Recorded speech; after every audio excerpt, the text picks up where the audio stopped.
Vanessa McConnell is with us from Catholic Family Service. She's a registered psychologist and a manager of the counseling services portfolio at Catholic Family Service. So she has been working in a variety of nonprofit settings for 15 years now, and she's been the project lead for CFS's response working group to really dive deep into the issues around video counseling service.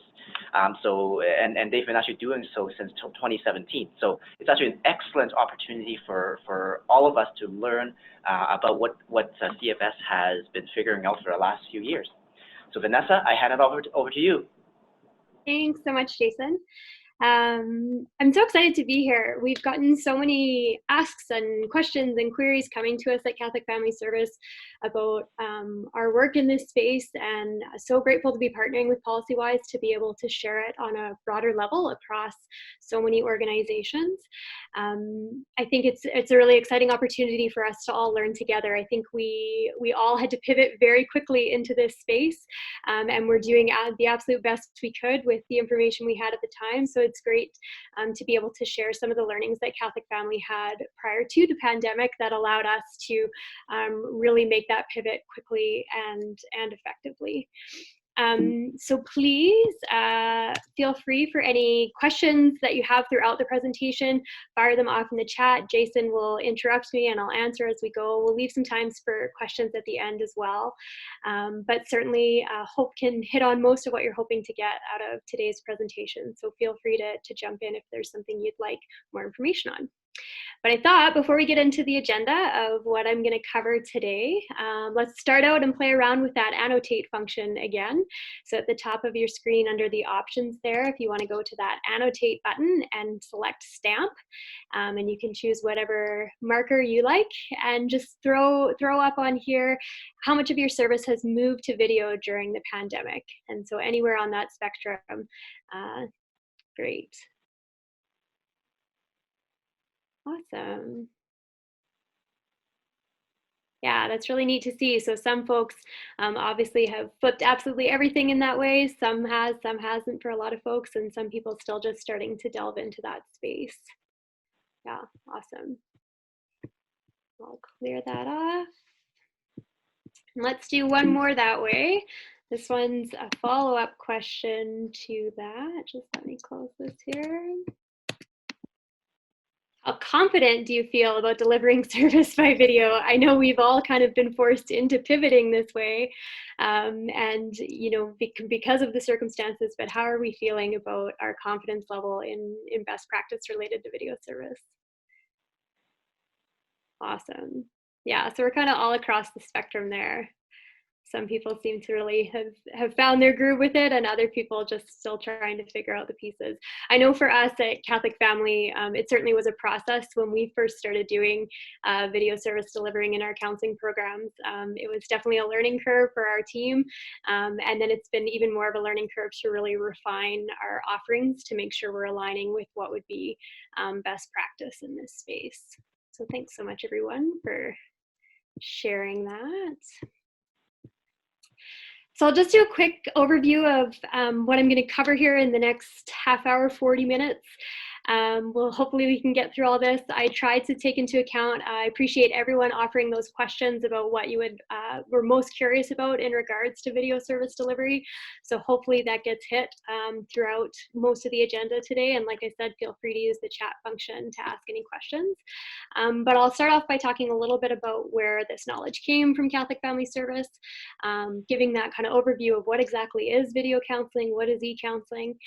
I'm going to spend some time talking about the informed consent process. We get a ton of questions related to what needs to be part of an informed consent conversation when delivering service by video.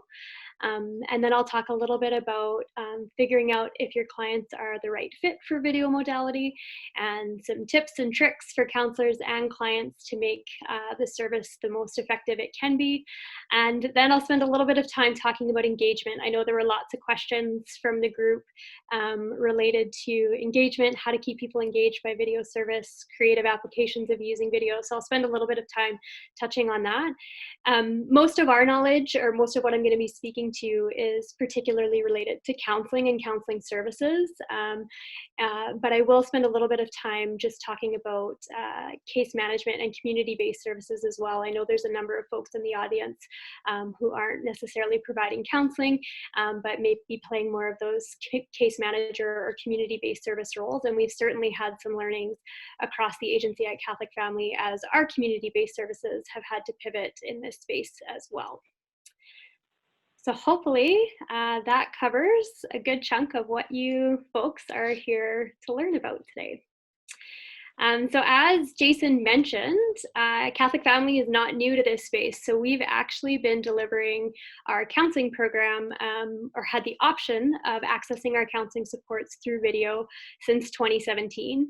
And we've had slow but steady uptake with that offering. And for us, it was really about making counseling services accessible. And so for folks that had barriers to coming into our office for whatever reason, whether it was transportation, family issues, high anxiety, whatever reason they wouldn't be able to come down to see us in person, we wanted to make sure we had a way to serve them. And so we started being able to deliver things by video a number of years ago. And as our offerings grew in this space, we formed a working group in the summer of 2019 to really do a deep dive into what do our governing bodies say about this type of service delivery, what does our accrediting body say about this type of service delivery, and really formulating some concrete policies and procedures alongside consents that align with all of those standards and guidelines.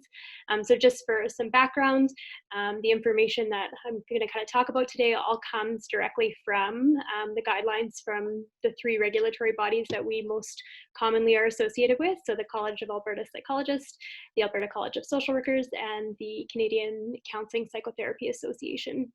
And all of these governing bodies do have either a standard, an alert, or a guideline related to this type of service delivery.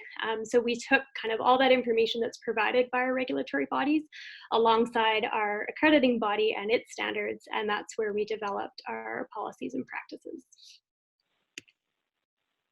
So I'm going to just take a quick second to talk a little bit about what is video counseling, what is e-counseling. If you do any kind of search on this on the internet, you're going to see a ton of terms. Some people call it telemental health, e-therapy, e-counseling, video counseling, telepsychology. There is no real regulation or standardization to any of these terms. And from what we kind of gathered is any service that's being delivered through the use of technology kind of falls under that telemental health, e-counseling umbrella. And in normal times, providing service in this way can be a great adjunct to some of the services we offer. It can be a great add-on to some of our in-person services, but it can also be a really helpful alternative to face-to-face offerings. And I know what we've all found now is that we've had to take this on as a full-on alternative, and some clients we're seeing purely by video or purely through technology platforms. And I guess the big question lots of people ask is, why does this really matter? Why do I have to know when I'm falling into that telemental health e-counseling umbrella? What's important about it from a best practice standard is that a clear informed consent conversation needs to happen over and above any of our regular informed consent requirements when people are going to be accessing our supports through technology, and particularly when we're going to be delivering the start to finish of a file all by video, and particularly when we're working in counseling professions that are regulated by the governing bodies that I just mentioned. That's just a quick kind of overview of that idea of engaging with service by technology. So I'm going to get into a little bit of the nitty-gritty of the informed consent conversation. So at Catholic Family, we kind of approach this with 2 ways, because there's our service that we're delivering solely by video in a counseling platform that we were doing before. There's also this idea of engaging with clients by technology in general. And either way, when we're engaging with clients outside of a regular face-to-face service, we need to be having an informed consent conversation. So it's really helpful to utilize technology platforms, whether that's things like text, chat, Facebook, video services. It helps for wraparound service with a lot of the clients we serve. And some of the populations we serve really prefer to communicate with us in these different ways. But it's important that clients are made aware of the risks and benefits in engaging in communication with us by technology. So just off the top of my head, and feel free to add some in the chat if you think of more than what I'm listing here, but it helps us stay connected during this time to engage via technology. Like I mentioned, some clients really prefer to communicate with us in these ways. It can allow for really cohesive service delivery. And then on the risk side of things, of course, technology is not always 100% secure. And so whenever we're engaging in communication by technology, whether it's video service, whether it's text, whether it's online chat groups, those kind of things, there's always an inherent risk with technology. And of course, as ethical practitioners, we do everything we can to mitigate those risks, but it's important that our clients are aware of them so that they can choose how they want to engage with us and do it in the safest manner possible. And so on our regular standard consent form at Catholic Family, we've kind of added a line just speaking to engaging in technology in general, engaging with us by technology in general. So things like email communications, those kind of things. And one thing I really encourage people to think about when talking about that point and talking about that inherent risk that comes with communicating by technology is it's not just about the anonymous hacker out there in the world or someone intercepting your email and then sending it public. That's not the only piece that is a risk by engaging with us by technology. We encourage our clients to consider other factors like who has access to their email, who reads their text messages. Is someone over your shoulder while you're communicating with me? Are you on a bus and there might be someone sitting next to you that could be reading what you're writing? And so supporting clients in understanding how to communicate with us safely when using technology by thinking about some of those other factors and who else might have access to the information as they're engaging with us in this way. And so yes, certainly the anonymous hacker out there, or we've all heard the stories about Zoom bombing and all those different pieces. Those are very real risks, but it's also important for clients to think about who even in their own space might be seeing the information, because we can't protect their confidentiality the same way we can when we're face to face with them in an office. So that's just kind of an overview about technology communication in general and some parts of the conversation that are important during the informed consent process. And I'll talk a little bit more about detailed with video service delivery particularly, but I'll just pause there in case we have any questions on that piece. No, we're all good. Okay, perfect. So with video counseling, and so this is full counseling session service delivery, requires an additional informed consent conversation. So at Catholic Family, we've developed a separate form altogether. You could amend an existing form, but certainly we thought it was simplest to develop a separate video counseling consent form to make sure we're hitting on all the pieces that are required by our various regulatory bodies to touch on when engaging in services in this way. One of the questions I know that came through from one of you in the pre-work to register for the workshop was who needs to sign that consent form when we're working with a minor. And so in instances where you'd be engaging in video service with either a youth or a young child, you'd want to be getting the consent to deliver service by video from the guardian. And then of course you'd be looking to have an assent conversation with your child or youth that you're working with.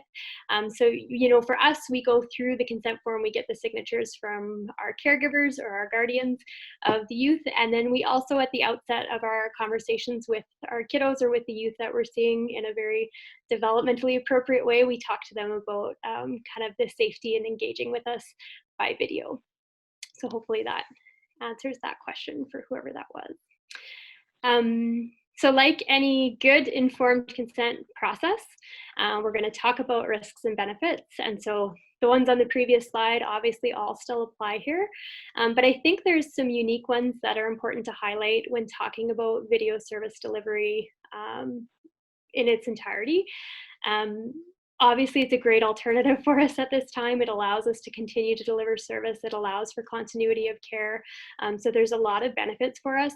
I know at Catholic Family, our original intent in moving into the video space was for folks who really have challenges getting to the office and seeing with us. And so having an option for them that's equally as effective is really fantastic. So there's lots of benefits to engaging in video counseling.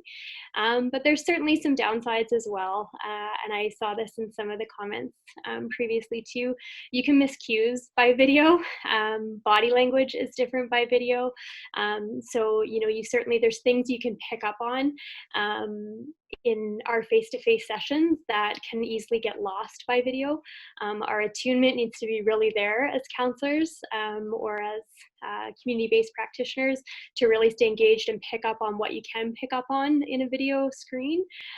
But you might miss little things. And so, sometimes we talk to clients about, sometimes you have those awkward moments in a video session that, we just kind of normalize and work through and acknowledge that there might be little pieces that don't feel quite the same as when we're in person. Of course, another potential risk or potential challenge with delivering by video is the technology limitations. So things like breaks in connection, unstable connections. For those of you out there who see that dreaded message on Zoom that my connection is unstable and the freezing that happens when we're in Zoom meetings that way. And so we try to talk to our clients at the outset that, this is a normal part of video service delivery.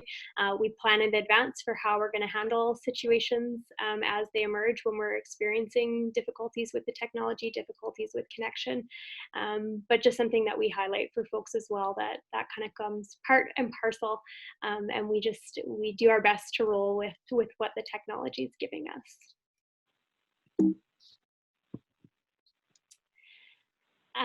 In terms of confidentiality, of course, our regular limits for delivering service apply with confidentiality. So, our same exceptions to the rules of confidentiality if we're concerned for harm, subpoena if we are given information about someone suffering abuse, those all still apply.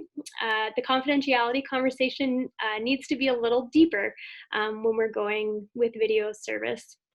And so this is where I know there were lots of questions about technology and what platforms do I use and what platforms are safe, what most protect the privacy of my clients. That could honestly be an entire other workshop. I know here in Calgary, we've had lots of different conversations with our partner agencies around the city about which platforms are the most secure. I think most nonprofits are facing the difficult challenge between maintaining privacy of the client, ease of use of the platform, and the cost associated with it. And I think that's something we're all figuring out how to navigate. But regardless of what platform your organization chooses to move forward with, it's important for you and for your frontline folks to understand why you've chosen that platform and why you feel it's a secure way for clients to be communicating. So end-to-end encryption seems to be the term that you're looking for in terms of a safe platform. So important that folks can talk about, that inherent risk with technology, and this is what we're doing to mitigate it in terms of we've chosen a platform that we feel is secure for the following reasons.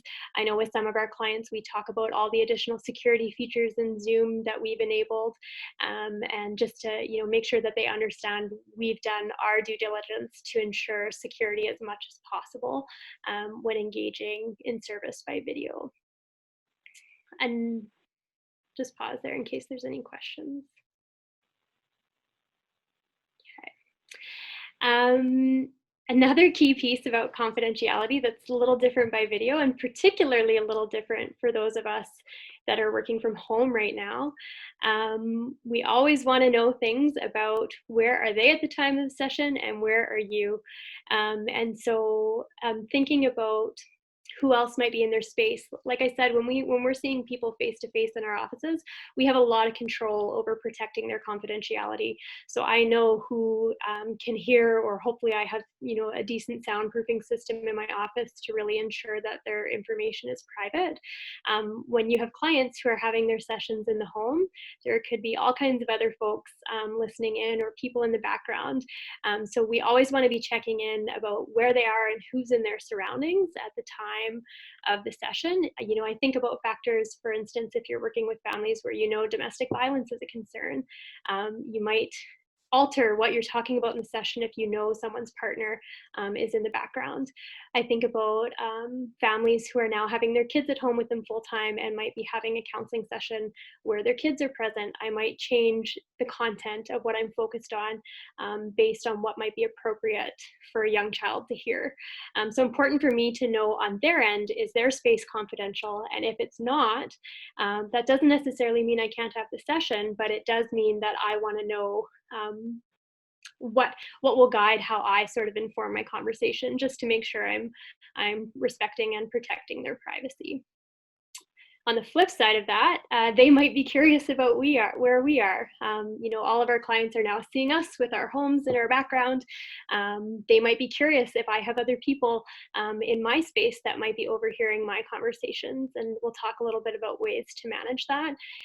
But certainly important that we can speak to how we're protecting their confidentiality on our end in terms of our space. Hey, Vanessa, it looks like you've got a couple questions in the chat about platforms that we use. Perfect. Sorry, I'll pop that up there.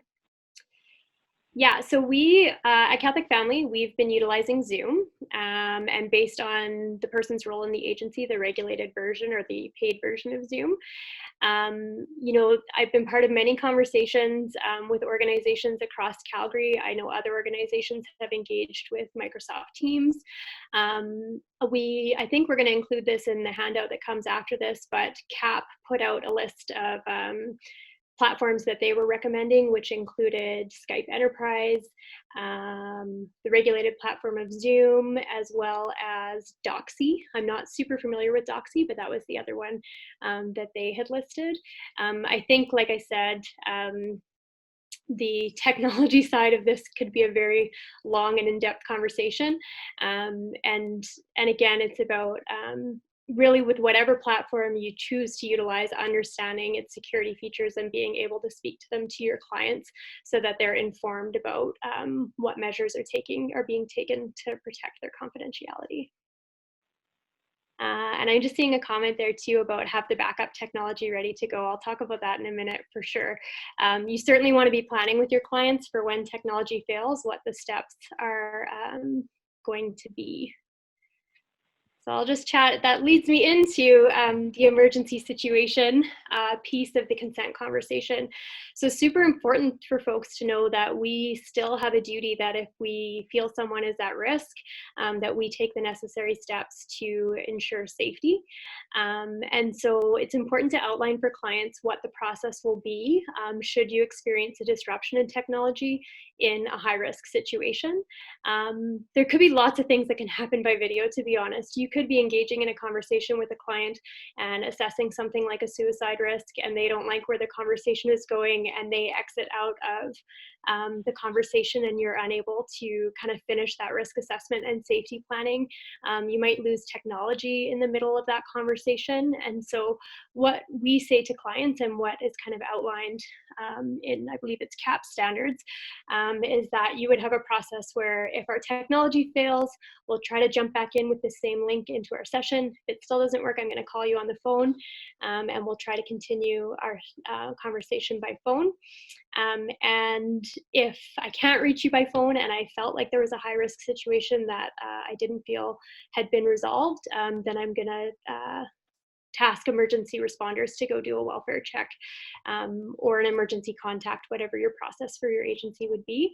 But just letting clients know that that's the process you will follow, and make sure they're informed of kind of what the appropriate steps will be in urgent situations.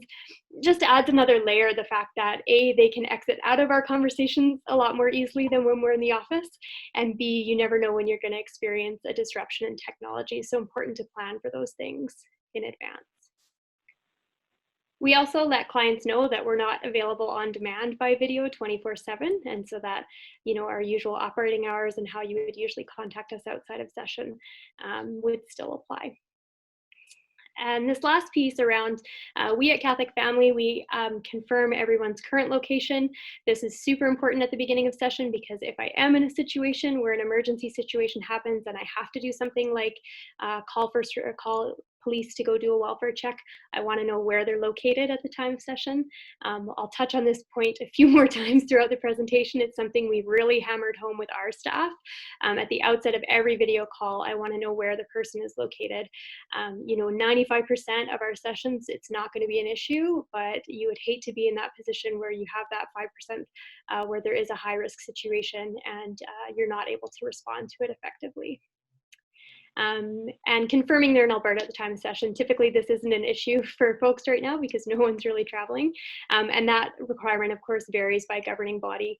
CAP, certainly, you would have to be in Alberta. ACSW and CCPA have more flexibility there. But typically, your agency would have kind of a take on thoughts of seeing people outside the province. I'll get into a few tips. So that's the informed consent. That's all that needs to go into it. Like I said, we developed our own video consent form that we made a fillable version of so we can send to clients in advance. And those are kind of just the additional pieces over and above our regular consent process that we walk people through. We get a lot of questions about fit for clients and assessing fit. Is everyone really an appropriate fit for video service? At Catholic Family, we've taken the stance that we don't screen anybody out of accessing service, particularly in this time of very high need when it comes to mental health concerns. But we certainly assess more closely a few different factors, and I'm sure some of you could add other situations to this short list that I have here that you might feel would require kind of additional conversations. So things like clients who are actively have active psychosis, high risk of suicide, experiencing domestic violence. Again, these are things that I'm just going to want to assess and proceed with caution, and so make sure that I have had that conversation about what I'm going to do in emergency situations. For families that I know are living with domestic violence, I'm assessing who's in the space at the time of the session and what my response is going to be and how I'm going to guide the content of the conversation to ensure everyone's safety. You know, folks who might be experiencing active psychosis, sometimes that's really hard to pick up on by video and how I'm going to respond there. And so in these situations, we do a lot of consulting about how we're going to still engage in the service effectively, but it's just kind of a couple of the ones that we give an extra pause to make sure we're well prepared going into the session, knowing that we don't have the same luxury as being in the same room as the client. And again, always asking location of the person and who else is present. Those are the key pieces that you really want folks starting every session with. We've also gotten several questions about, is it appropriate for all ages? I'm going to speak a little bit more when I talk about engagement, about working with the younger populations. I think it's definitely possible by video to support those younger age ranges. You just have to get really creative with your applications and let yourself think outside of the box a little bit. And I'll talk a little bit more about that, about some of the strategies we're using at Catholic Family Service. But I think you can make it work for almost anyone. Most of the time, it's our own discomfort and the client's hesitancy about what is this actually going to look like. And then once you get in there and realize it's not that drastically different than in person, and you just kind of normalize that initially it's a little weird, people are able to adapt and move along with it. So this slide, I'm just going to check to see if we had any other The younger children do better than most of the adults, yeah, for sure. For those of you who, you know, it's funny, when we first started working with youth and kids by video, you know, they're used to communicating in this way. These platforms are not new to them. They're on video chats with a lot of their friends. You know, they're used to the technology and iPads and all those kind of things. They've grown up with it. So it is a little easier sometimes with the younger folks. It's more often our own discomfort or our own kind of fear around it. And so that's just something to practice and work through, really. So this slide is actually, I just put it up here. This is kind of something we send to clients in advance of engaging in service with us when they're doing it by video. And so we found it helpful to give a few tips to clients about how to make their session effective and get the most out of it. I laugh, I liken video service delivery for those of you who have done in-home based work or provided services to families and clients in their homes. Video is a lot like that in a lot of ways, in terms of you never quite know what you're going to get. You know, there's distractions that come into play. People will be cooking dinner while they're trying to have their session with you. And so, you know, we really try to support our clients to think about it the same way they would if they were coming into our office. And so, you know, we send these kind of tips for them in advance just to give them some thoughts around what they could do. So do you have a quiet location that's confidential? Let me know if you don't, and we'll adjust our session accordingly. Sound, headphones and a microphone can be helpful to limit feedback, can also help with confidentiality issues. They could test them out in advance to make sure their audio and mics work. Interruptions and distractions, closing other computer programs is really helpful so you don't have emails popping up during your session. It can also slow down your connection, having a bunch of things open, phone on do not disturb, all those things that kind of are normal in our sessions in the office, just getting them to think about how to recreate that in the home. With all that being said, flexibility is the name of the game right now in terms of being able to support families. And so, you know, I know certainly in our counseling programs, there's some families we are seeing that don't have the option to kind of put those things in place. And so we're working really creatively with them about how we can still provide helpful support in times they need it, when working around when this kind of ideal situation can't be created. And for those of you who've done in-home work before, I'm sure you can you know what that feels like, you know, walking into a home where there's some chaos and you're trying to have a session, and you just kind of roll with it the best you can.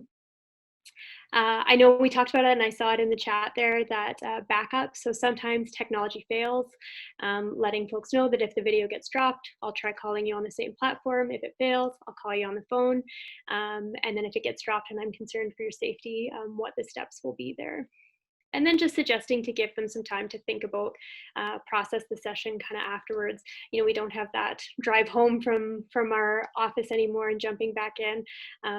Yeah, so, you know, just moving from thing to thing and being able to integrate what you talked about in the session. And again, that's really the ideal situation, and what I can definitely say in our experience at Catholic Family, not every session is ideal like that, and we just kind of try to do the best we can to provide the support that people need.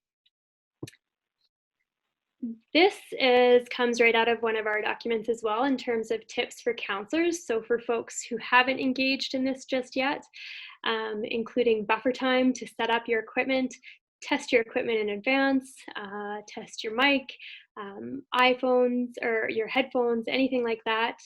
There's nothing, you know, and often you'll find when you do engage in video, there's a scramble at the beginning getting the technology worked out. And you know, I think we all have compassion for that right now, but you'll feel more confident if you feel really good about engaging by technology and that you feel comfortable with what you're going to use.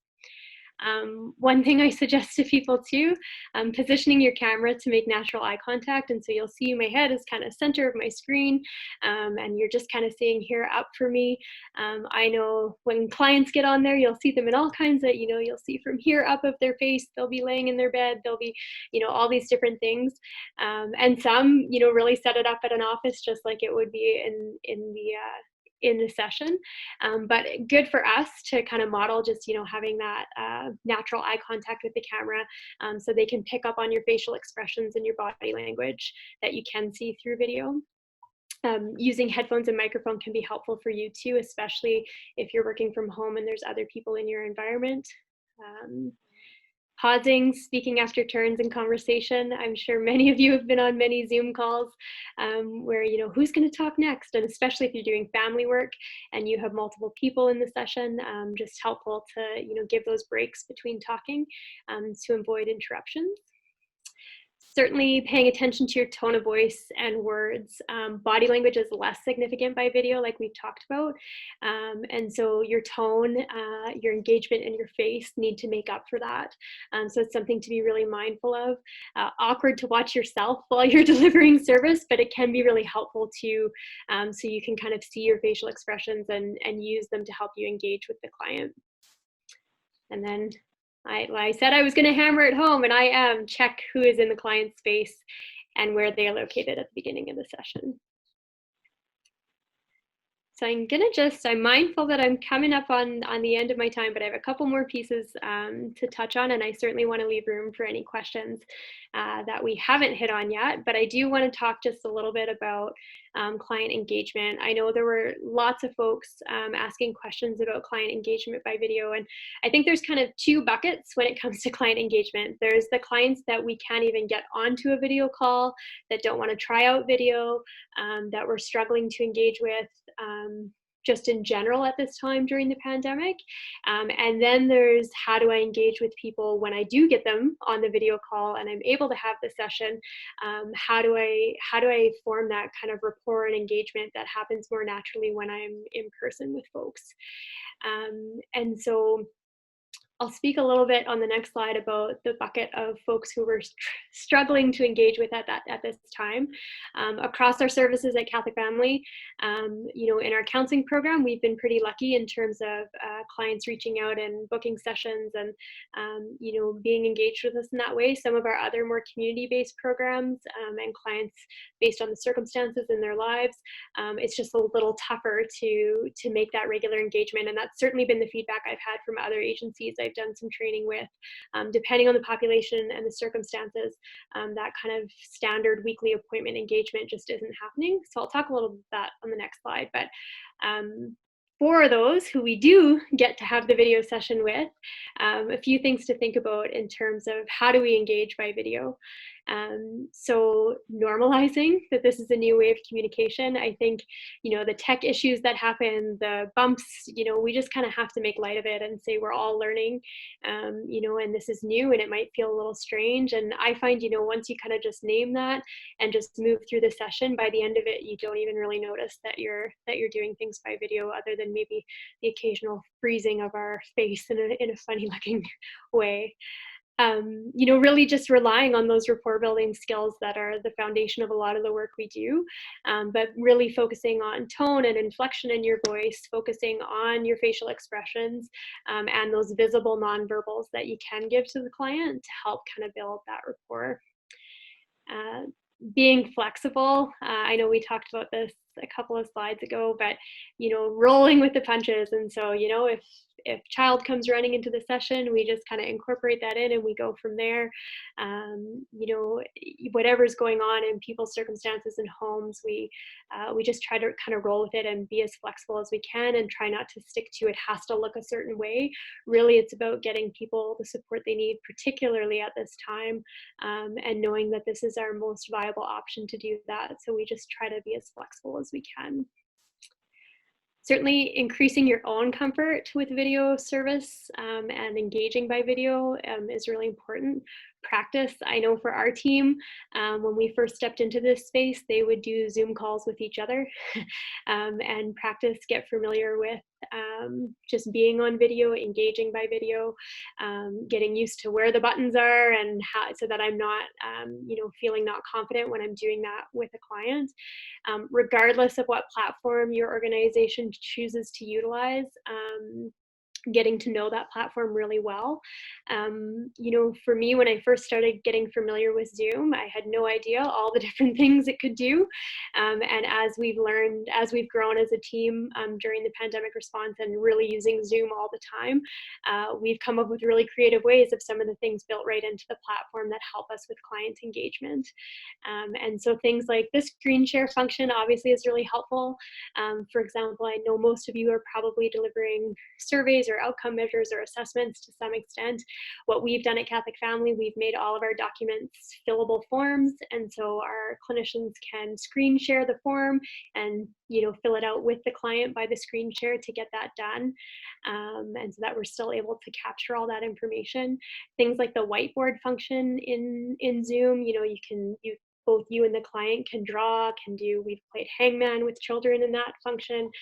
So just getting to know your platform, even the annotate function, you can have fun things set up with that, engaging different populations. So being familiar with your platform is really helpful, because when you learn the creative ways you can use it, it can definitely open options for what engagement can look like, and how it can be a little more interactive.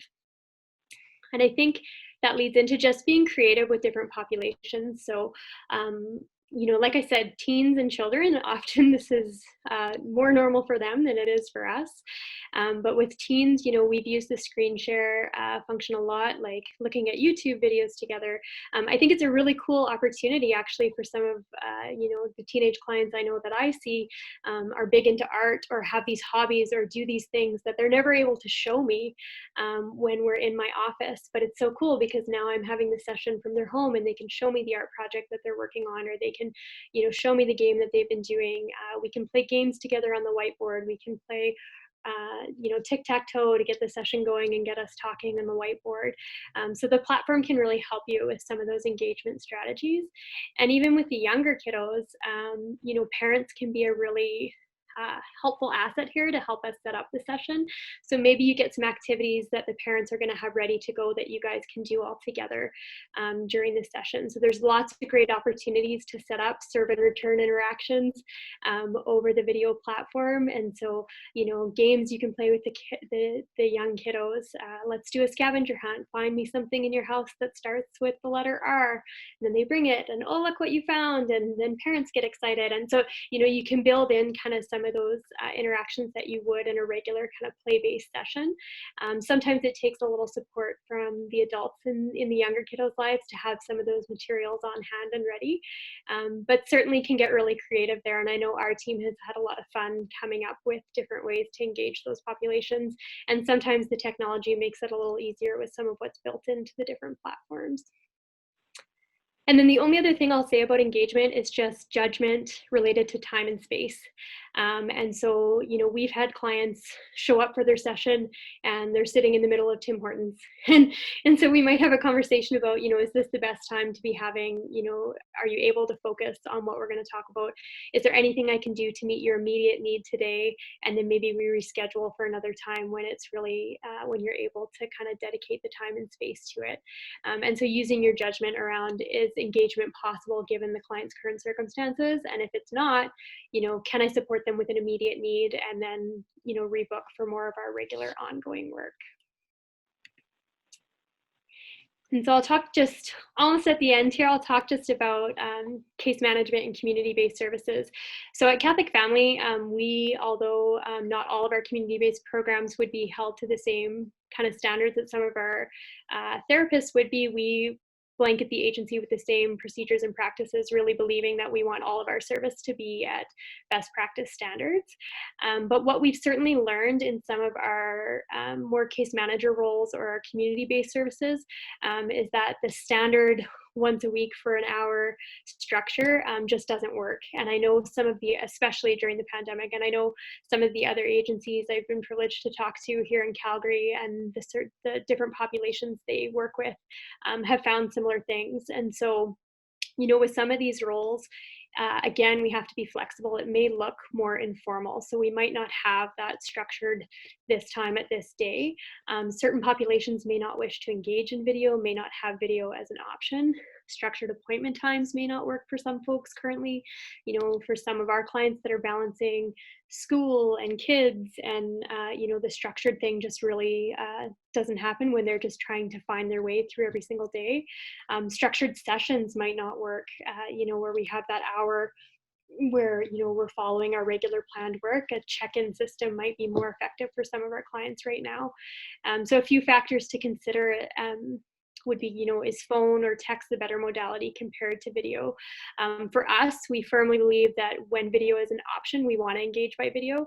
If you think about what gets lost from video to, from in-person to video in terms of body language, you lose that much more when you do things by phone versus by engaging in video. So we always try to make the technology work, and we support clients in utilizing it the best we can.